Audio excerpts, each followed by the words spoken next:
Now, quite recently I ordered a few bits and bobs from TEMU, and you get free shipping. I think it was over £10 spent, so you don't have to spend too much to kind of try their service out and see what you get. So this is one of the items, and what attracted me to it is the compactness of it, the size of it, and I'll just show you what it is. It's a SCART to HDMI, which I thought is pretty cool.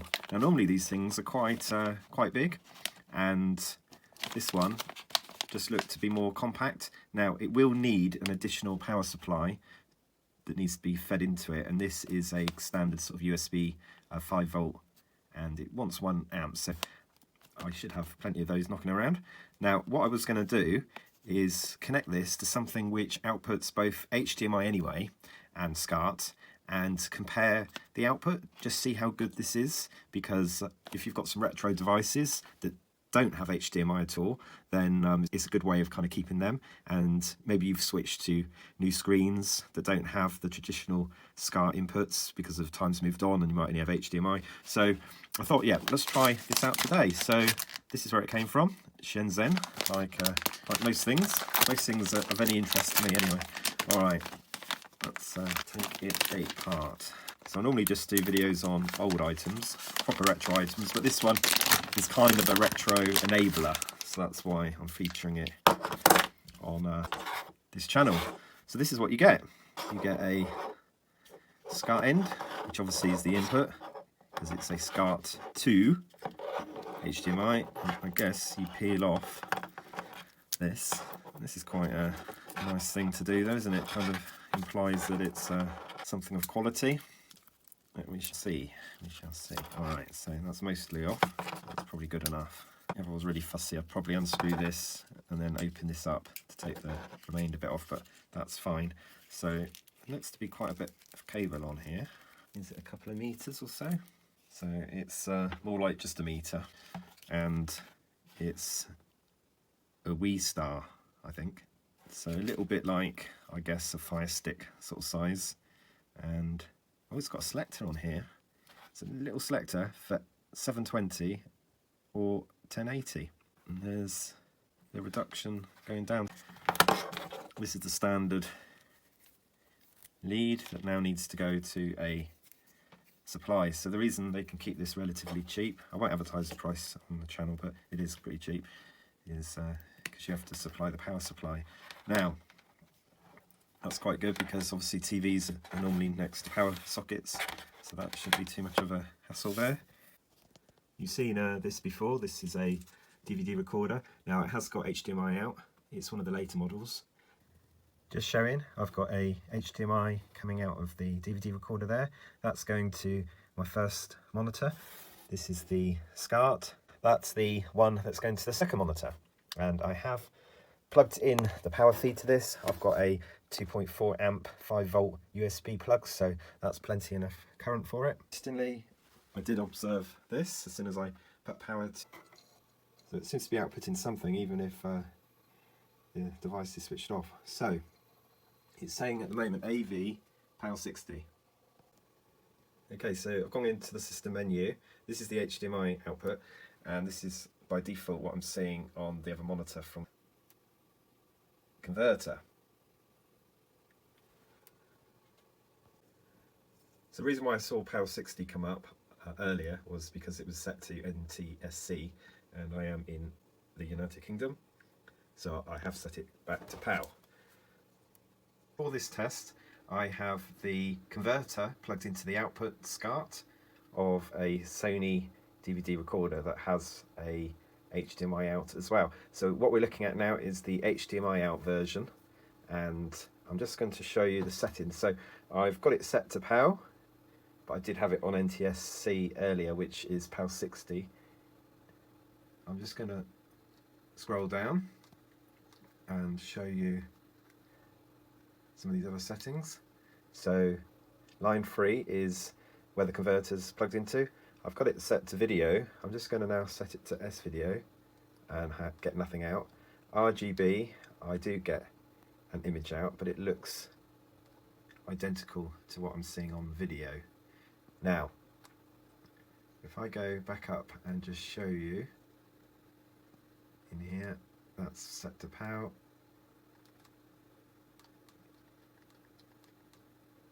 So playback, I've got it set to, the ratio for playback is 16:9, so that's wide. And if I come down to HDMI output, now I have set HDMI output to 720 because that's what the device is set to, but I think it's just outputting standard video. But let's just go out of this into a DVD screen and just show you the difference. So this is what I am seeing on HDMI set to 720,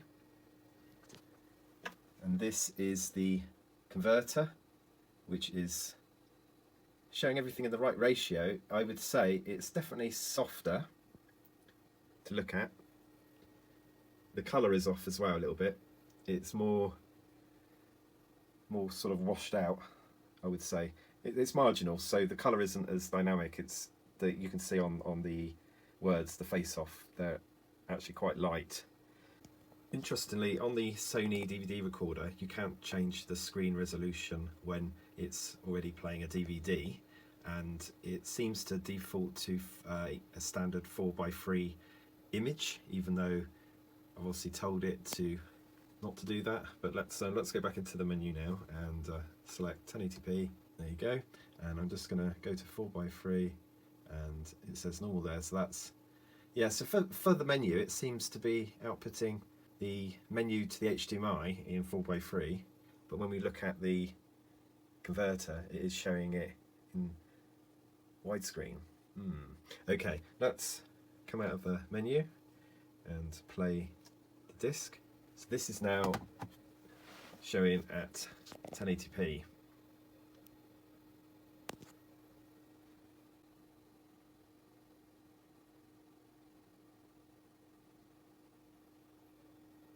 It's definitely softer, but also a little bit brighter, but not bad at all. Just going to go and see what the temperature's like on it. Let's put my hand on it. It's a little warm already, but it seems to be doing okay. So let's just try a few other things out. I was losing some detail there actually. If I go back to main menu, I'll show you what I mean. So if I go down to main menu, so if you watch this transition, so I'm going to select scene selections, and you can kind of see that effect, lines going into the centre.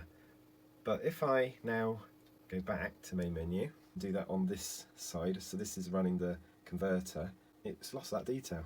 It's definitely losing some detail. What I would say is it's just accepting a regular video signal, and it's doing the best it can from that. I've tried the other settings on the DVD recorder, but don't get any better results. So this is the kind of performance that you will see.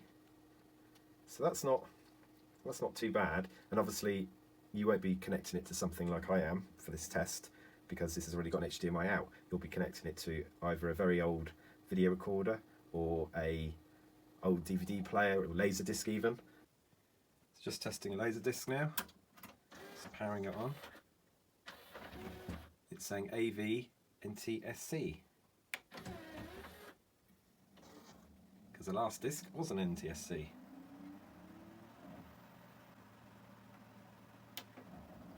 It is quite intelligent because it does show you on the screen what input is coming in, what type of signal. That's not too bad at all actually, because this is obviously now on a 1080p monitor, and I've still got it set to 1080p as input. Let's pause that.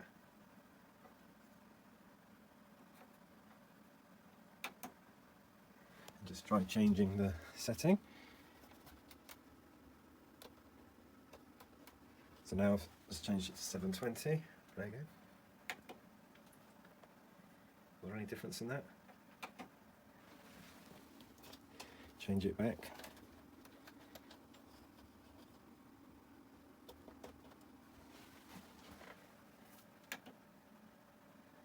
Yeah, not too shabby at all. Well, thank you for watching this video. I'll do some more videos in the future. Please like and subscribe. Bye for now.